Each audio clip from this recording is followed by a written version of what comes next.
The common theme is you do it for a house, Yeah. you do it for a car, you do it for a watch, you do it for, and I want to show people that whether you know it or not, everybody doesn't have the same why.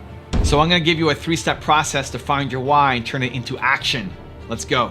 Discovering your why is just the beginning. In order to enjoy all the benefits of having a clearly articulated why, you'll need to have the courage and discipline to use it. Rise and shine, it's Entspresso time. I wake up every morning. Espresso keep me going. I wake up every morning. Hey, it's Evan Carmichael, and this channel was created to help you overcome the #1 challenge that is holding you back, a lack of belief in yourself. You watch these videos because you know there's something more inside you too. You have Michael Jordan level talent at something. So let's start your day off right together, grab your coffee, and sip on today's message from Eric Thomas. Also, if you want to have more confidence, check out my 254 series. They're free. The links to join are in the description below. Even if you're my closest friend, I have boundaries.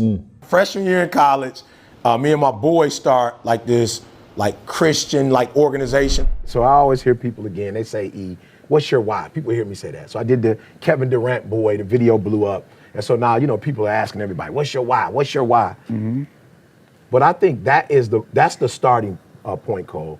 I was watching ESPN 30 for 30, and the video that I did on Mike Tyson and Buster Douglas, 30 for 30, they really did that video. The video I did, they turned it into a documentary. Mm-hmm. And it is the story of Buster Douglas beating Mike Tyson. Nobody has ever beat him before. And when they asked the question, how, my mom died. And I told my mom I would beat Mike Tyson. Mm-hmm. Again, the next fight he lost to Evander Holyfield, and he never was a champion again. But that one day, he got knocked down, got back up. Why? Because of his mother. And I think, I want to show people, because the common theme is you do it for a house, you do it for a car, you do it for a watch, you do it for, and I want to show people that whether you know it or not, everybody doesn't have the same why. Your why comes from your pain. Your purpose comes from your pain. Whatever you struggled with the most emotionally as a human, you'll want to help other people who are currently going through that same pain, and that will fill you up for the rest of your life. Because you have grown over the past few years, but there are a lot of people who currently are what you used to be. Your why is to help you. No, your why is to help them. They need you right now. So my why is helping entrepreneurs, because I struggled so much as an entrepreneur. Because when I turned down the $100,000 a year job to be an entrepreneur and make $300 a month and own 30% of this startup, I struggled. I was not getting results. It was not working. I was not making any money. I didn't think it was gonna be easy, but I didn't think it was gonna be that hard. I mean, I was working. Anything that I worked at, I would get results. In school, in sports, anything. When I worked at it, I would get a result. And so here I was working harder than I had worked on anything I think ever in my life. Every day, waking up and just working all day long pretty much, and then going to sleep and doing it again, and just not getting results. It wasn't working. Like, how long can you keep going doing this thing and not seeing any kind of results? I made it harder on myself too, and that I was too embarrassed and too ashamed to tell my friends that I wasn't succeeding, that it wasn't working, because they took the jobs. They were making money at those crazy jobs that I turned down. But I wasn't making any money. And so I had to pick one thing per month that I could go to just to hang out, whether it was bowling or pizza and beer or anything, because that was my entertainment budget for the month. Like $20 for pizza and beer was too much for me to go hang out. And so I isolated myself. And instead of admitting that I was struggling and it wasn't working out, I would tell them that I was hustling and grinding and living the entrepreneur life, and I was just too busy to go off. But meanwhile, I just couldn't afford it. So I made it really hard on myself. And the worst day of my life was when I quit on my business partner, and I told him that I need to feel like I'm a valuable person. I need to feel like I'm doing something with my time and my life. I just felt worthless as a human. And I got up the next day and just thought, I can't quit yet. I haven't, man, feel like if I quit now, I'm gonna still regret it because I haven't given everything that I've got. And that's when I started to model success. I asked myself, who has done this before? And I looked at Bill Gates and how he started Microsoft. And then we started having some success in our company. But that struggle, that pain, that difficulty, that me wanting to keep going because I loved it, but hearing myself say that I quit on something that I loved, and just how worthless I felt as a human being, that's why I help entrepreneurs. And it's the same for you. You'll love helping everybody. I mean, I love holding the door for somebody, or acts of kindness and buying coffee for the person behind me in line, and all that stuff is great. But helping an entrepreneur believe in themselves more, to help them get up and go another day and give them strategies that can help them win, that will fill me up for life. I'm 39 now. I was 19 when I had my first business. And so the past 20 years, that's what it's been all about. And the same thing for you. Whatever you struggled with, whatever you were dealing with, there's lots of people who currently are that right now. And you've learned and you've grown and you can help them, and they need you because they may not see hope. Like, you got out of it. You may not be where you want to be yet, but you got out of it. You've grown, you've learned, you're stronger than you were X number of years ago. There's a lot of people who never get out of it. There's a lot of people who don't see hope, and I can't help them because I haven't gone through what they're going through. But you can. They need you. You have to step up. So I'm gonna give you a 3-step process to find your why and turn it into action.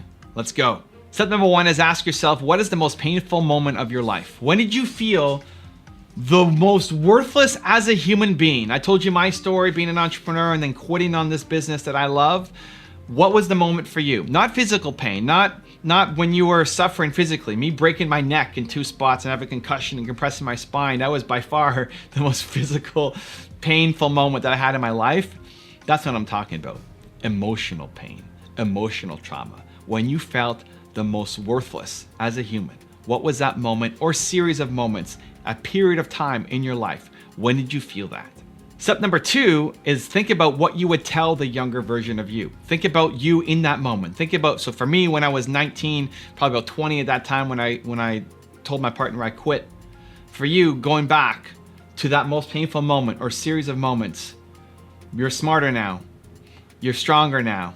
You've learned a lot now in that time. What would you go back and tell that person in a way that would make sense, in a way that would resonate, in a way that would light them on fire? How would you talk to you? And then step number 3 is start sharing that message with the world. Pick up your phone and start creating content. Offer to speak at events. Go talk to your old high school. Talk to people, spread it, share it. That message, that vision, that mission is not meant to just stay dormant inside you. You have to unleash it. You have to get it out into the world. Because again, there are lots of people who currently are what you used to be, and they don't see hope. They don't see a way out. You can be the face of hope. You can be the voice of hope. But only if you start getting your message out there to the world. I can't wait to see it. Now I have a really special bonus clip that I think you're gonna enjoy, but before that, question of the day, I wanna know, what would you tell your younger self? Let me know down in the comments below. And if you like this video and promise to take action after watching it, we don't just watch videos, we do something about it here, Believe Nation. Give me a hashtag Believe in the comments, and then fulfill your commitment to yourself and get to work. Discovering your why is just the beginning. In order to enjoy all the benefits of having a clearly articulated why, you'll need to have the courage and discipline to use it. Like Thomas Edison said, vision without execution is hallucination. There is an ideal order for implementing your why, though sometimes reality does get in the way, and it all starts with you. Our natural tendency is to start with the tangible. We define our value by what we do, so it takes practice to start with why. Like riding a bicycle, at first we're unsure, unsteady. We're in our heads thinking about all the things we need to do, pedal fast, keep enough speed so we don't fall over. We have to really concentrate. We may even fall over, even scrape our knees, but we get back on the bike and try again, and eventually it becomes natural. Starting with why is no different. At first, it feels awkward. It may not even work, but with practice, it will become so natural that you won't even be able to imagine a time when you couldn't do it. just like riding a bicycle. In time, your why will act as a filter for many of the decisions and choices you make. It becomes a tool to help you find a job or seize an opportunity in which you're more likely to succeed. It removes a lot of the guessing. Here's a metaphor to show you what I mean. It's called the celery test. We're constantly asking people for their advice on what to do or how to do it. It's like going to a dinner party and somebody says, "Do you know what you need?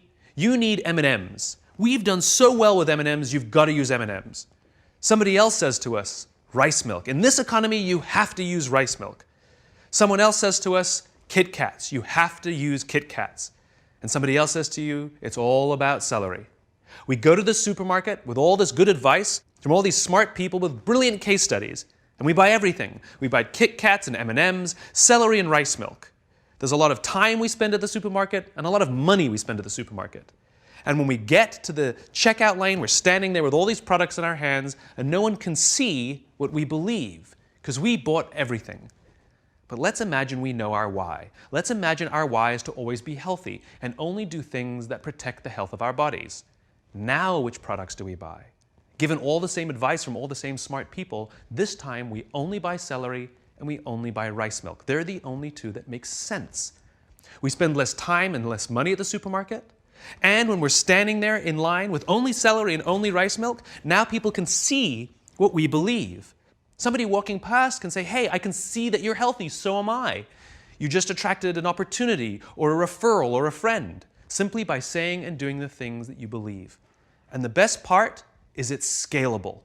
As soon as I said the why, you knew exactly which products we were going to buy. This means the more you can articulate your why, the more others will know what you stand for and will be able to help you make the right decisions. From now on, you will work to ensure everything you do is a good fit. If you do too many things that aren't a good fit, you'll feel uncomfortable and people will feel that you're being inauthentic. On the other hand, when you start with why, your ability to stand out, find support, and work to all your natural strengths will flourish. With practice, you will learn to trust your why. You will eventually start to see your job and the things you do as ways to breathe life into your cause. And the better you get at it, the more you will feel that your life and everything you do has purpose. The best way to implement your why is to work at it slowly. You don't have to do all the tips we suggest. What is important is that you pick up to 3 and commit to practicing and using them now. If you want to know how Eric Thomas activates his beast mode, check out the video right there next to me. I think you'll enjoy it. Continue to believe, and I'll see you there. When the lion wakes up and the gazelle wakes up, they both have to run. Like, just because you're a lion doesn't mean you get to chill out. The gazelle's not gonna come to you and let it eat you.